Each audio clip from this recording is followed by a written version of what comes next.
Toll প্লাজায় ব্যাপক অশান্তি, মারপিট, দখল ঘিরে উত্তেজনা, আহত একাধিক।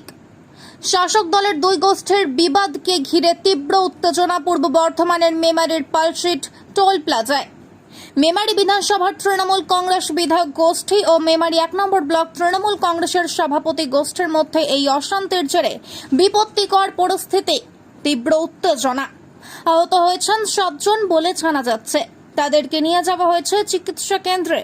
পালশিট টোল প্লাজায় দখল কোন গোষ্ঠীর হাতে থাকবে তাকে ঘিরে দুপক্ষের মধ্যে অশান্তি। বিধায়ক গোষ্ঠী ও ব্লক তৃণমূলের সভাপতি গোষ্ঠীর মধ্যে তীব্র অশান্তির জেরে এই ঘটনা।